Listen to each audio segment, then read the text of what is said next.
Welcome to my podcast, This, That, and the Other, where I'll share with you stories, current events, and my own self made music. Have you ever heard of the saying that you may have found something that was never lost? It is usually said when a person's going out to look for a certain object or an adventure and found something not pertaining to the quest, but yet more important, and probably something you have always had and didn't know it. That's the way I would describe what happened to me. Well, the entire adventure started because of a job that I was working on. The job location was dirty, it was certainly old, and it was musty and kind of stinky. Well, it involved some really hard labor, and we knew it. But it was a job that would pay well. That was the only reason my partner and I decided to take on such a difficult yet interesting job. Construction electrician work is what we do, and it's usually new installation, and it's fast-paced work. But this job was a rehab job. We were doing demolition of old works and rewiring of an old Helena, Montana gold mining era building by the name of the Gold Nugget Hotel. It was challenging to say the least. The job included removal of some old walls and making a new mechanical room to put our electrical load center and distribution panels in. The location picked by the owner was in the basement of this old building, and probably what we were working was an old storage room, as it was full of junk left from several previous owners and previous tenants. The owner gave us permission to get rid of all the old junk, and if we came upon anything that we had an interest in, we could have it. There was not much of anything that was of good value, and that was just fine by us because we really wanted to just get on with the wiring as quick as possible. However, there was this very huge old trunk that was filled with newspaper articles, pictures, letters, and drawings. We didn't have time to go through the contents, so we decided to place it in our storage shed with the intent of going through the trunk at some time later when time did permit. We finished the job some 3 months later and decided that we needed to take some time off.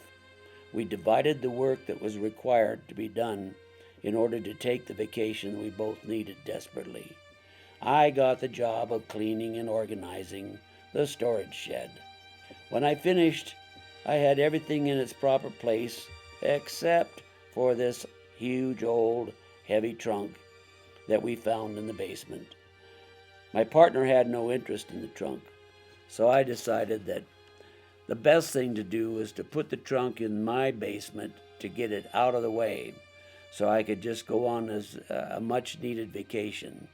The vacation ended, normal work life resumed, and the trunk was forgotten about again. 5 years later, my wife and I sold our house. Well, in the process of moving, that huge old trunk was in the way again. If it had not been for the fact that the bank was holding up the closing on the new house, and as a result, we had a 2-week wait, I might have taken the old trunk to the county transfer station, the dump, as most of us knew to call it, and I may have disposed of it. But since we had to wait for 2 weeks and had time to kill, we decided to look into the trunk to see what the paper was all about. What we discovered was a treasure trove of history. We realized that we had in our possession someone's long forgotten family history. I realized that it was going to take a long time and maybe interesting. Well, anyway, time enough to go through all the artifacts. So we placed all the vestiges back in the trunk just as we had found it and saved it for looking into after we settled into our new house. 2 months later, the move was completed and winter was just getting underway. Now we could focus on the task that we had been looking forward to, the trunk and its contents. Something I would call the Pavo Project. Pavo was a Finnish name spelled Paavo. And the Pavanen Chronicles, that was in there as well. The winter passed quickly, with many nights filled with reading and many internet hours of researching data that we found in the writings. 1 year later, we finally believed that we understood what, well, at least somewhat of an overview about a story that spanned centuries and actually generations of one family's lineage and adventure. We also discovered that we were looking into a family that was very profound and had a genetic link that existed from the ancients of the story to a last date entry in the year 1920 of the certain Pavanen family members. There seemed to be a specific distinction in certain family members that were tied together through centuries upon centuries of time by a birthmark that looked like a butterfly. It was apparent through reading the stories that those who were born with this birthmark distinctly displayed the ethos of wanderlust, a writing ability, a curiosity, a mighty sense of morality, a heart of love and trust and true spirit of adventure.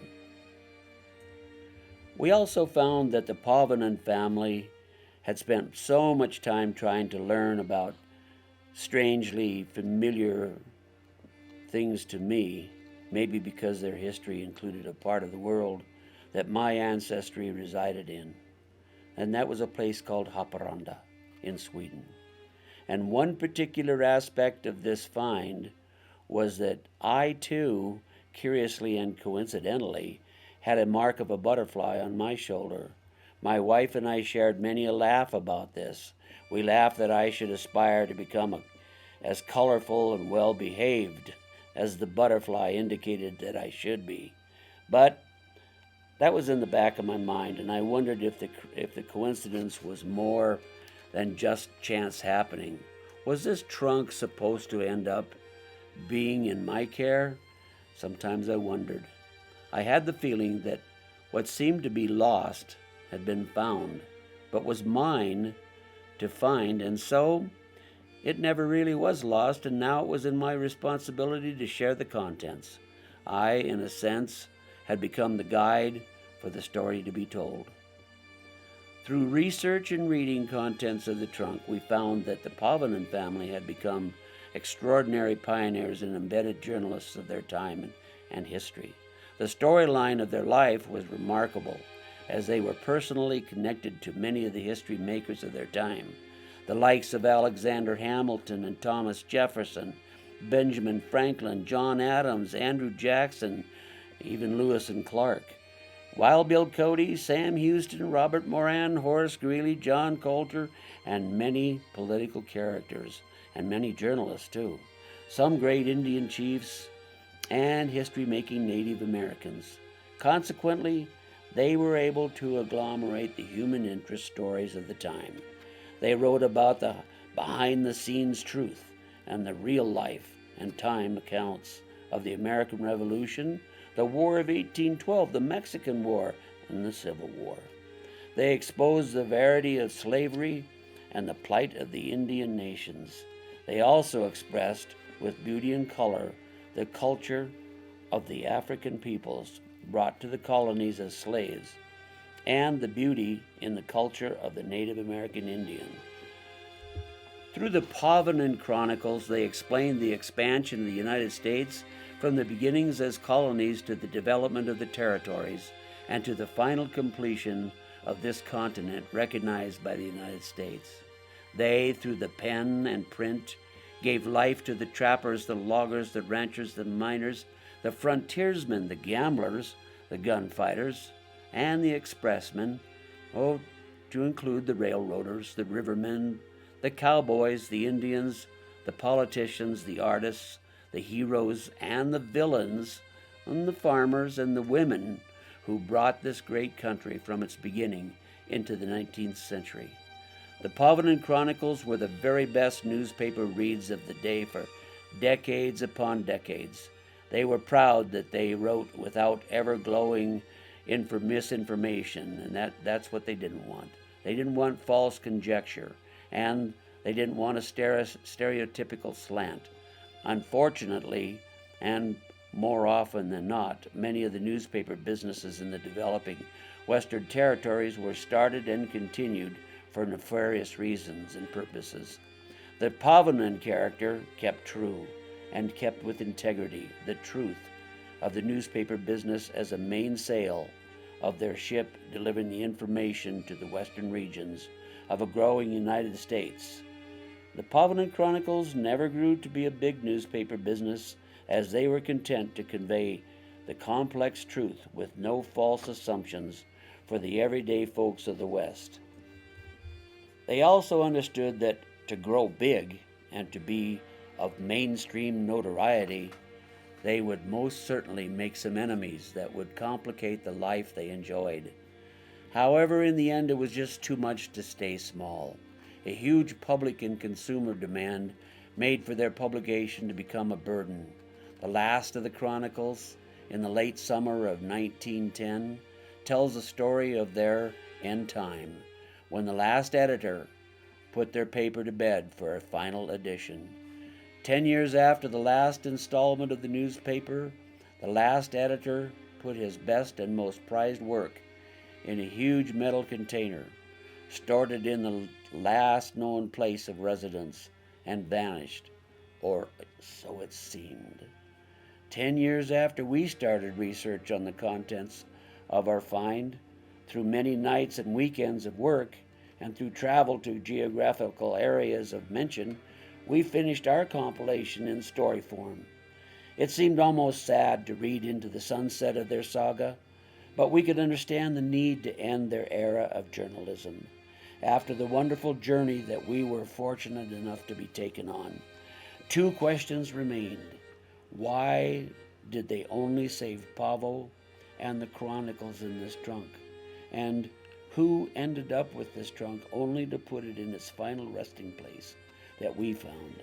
Well, that may well be another story, but for now, we're going to share this story of Pavo and give you a peek into the Pavanen Chronicles. You're listening to This, That, and the Other. We're going to take a look at the current events, and it's something that's exploding in the news, has been since the middle of December. This segment is about 3I Atlas, a comet that passed by this Earth on December 19th.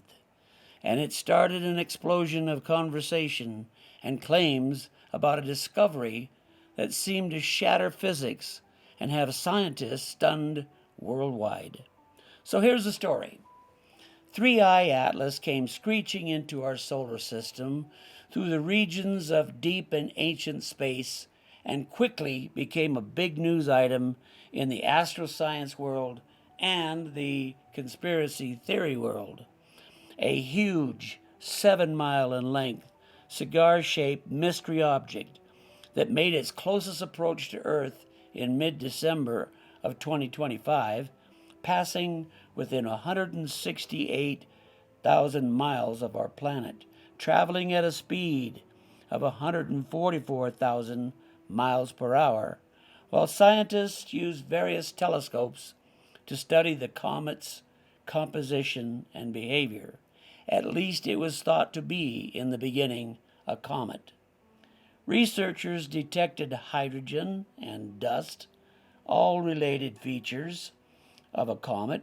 It had a pre-arrival time that was determined by NASA that would either pass by or, get this, collide with Earth. There were a lot of speculations about what this 3I Atlas really was. Very early on, the scientific community, and especially some people within the conspiracy community, thought it possible that 3I Atlas was an alien spacecraft, and the hype grew. Some really interesting stories pointing to the first contact that Earth would have with other civilizations. At one point, it was even speculated as an alien battle station that triggered a worldwide panic. Well, that was proven not to be so by NASA. And NASA said that the telescopes prove that it's not so because of what it looked like coming at us.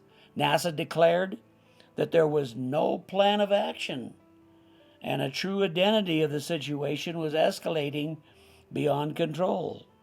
The story even traveled the globe that a secret historical holding place had a space-age artifact group of collectives. That current science could not explain the findings, and in fact, a statement was made that this is what the end of the world would look like as we know it.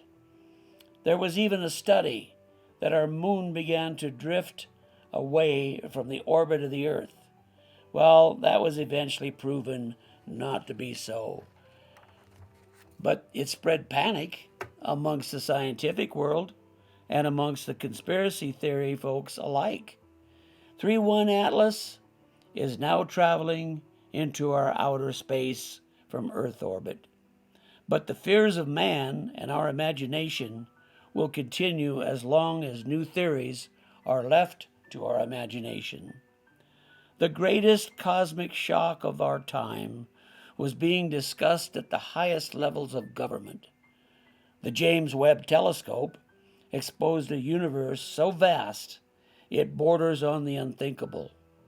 What happened was the universe didn't just expand, it exploded past our imagination because all of the talk that was going on. The powerful James Webb Telescope enabled us to look deeper than ever before and uncover something deeply unsettling.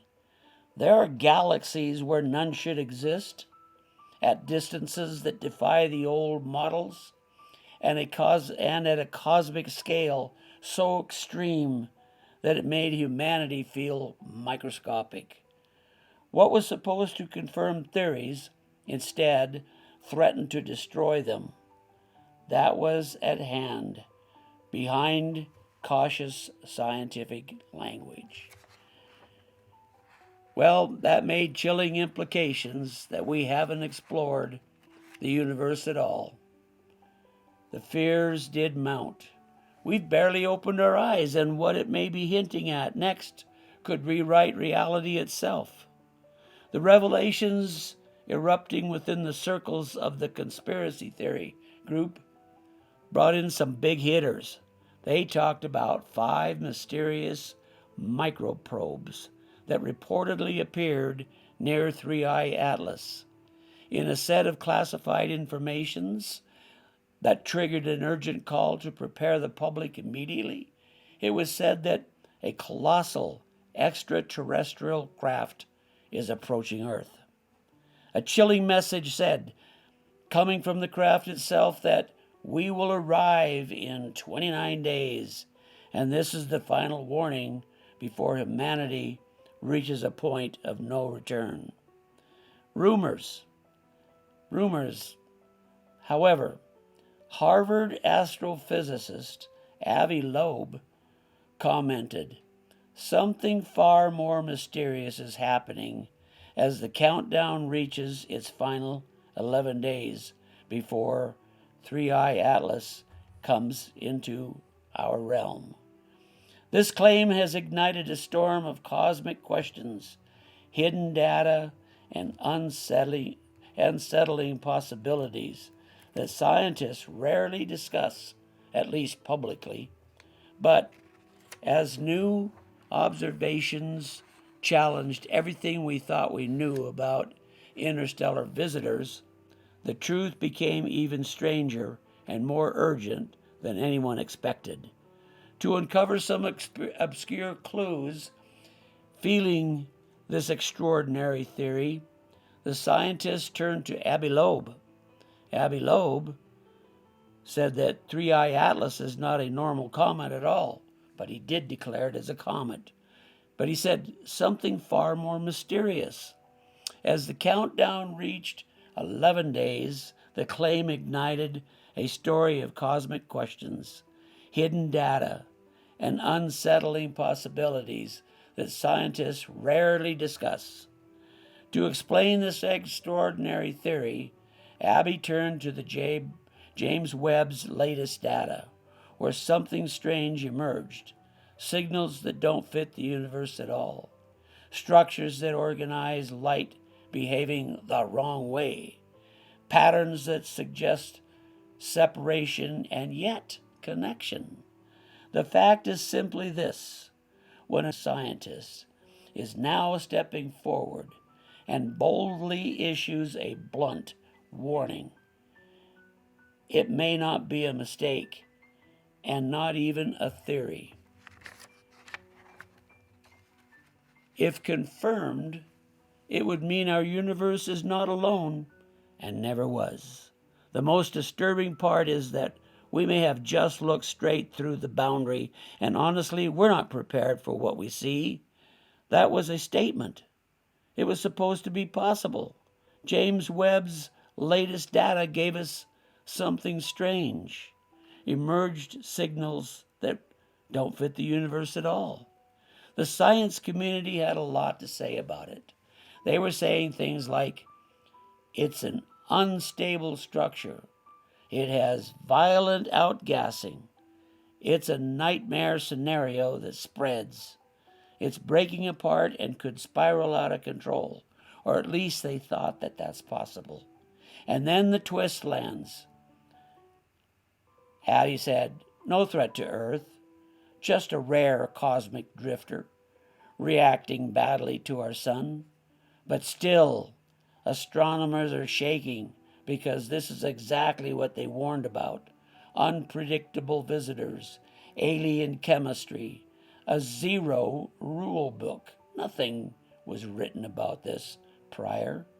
Atlas was still on a mission. Even though it had passed the Earth, it was still moving, and it was going out beyond. However, it had interesting features, such as ice volcanoes, spiraling jets bursting from its surface, shooting gas and dust into space. It was quite a show. It had a pulsing pattern. Its brightness seemed to rise and fall every 16 hours, which could be natural or potentially hint at an artificial mechanism. Galactic cosmic rays may have transformed its structure during its journey between the stars and eventually creating a burnt shell, hiding its original composition. Who knew what was underneath this exterior? Scientists continued to study 3I Atlas and its unique features because they are providing valuable insights into chemistry and formation of interstellar objects, which we could be facing again. Imagine, if you will, a vast ocean stretching across a cosmic sea, where time itself drifts like waves, and out there far beyond the comforting part of our sun, something begins its journey, something ancient, something uninvited. Astronomers first spotted it moving against the familiar backdrop of the stars. An object so fast, a trajectory that could not be possibly be within our solar system.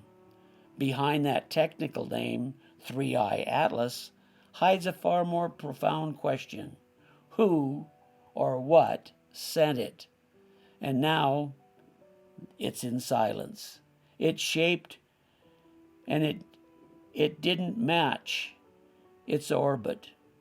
And when we traced it back through the void, it didn't seem to align with what we were most all seeing. And this is where science began to feel quite like philosophy. Because when nature behaves in ways that logic, media decided to move on. Another months of sleepless nights across the Continental Collaboration, and the largest data collection, the largest data decryption in human history was gathering. the message has finally been spoken. What began as a pattern of static, was buried deep in radio noise, has unfolded into something deliberate and mathematical structure. It was alive with intentions. And in the words of Abbey Loeb, we are not alone, and we never were. Now on to the other, my original arrangements, where although I am unable to read music, I play by ear and from my heart for your enjoyment.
Thank you for tuning in to This, That, and the Other.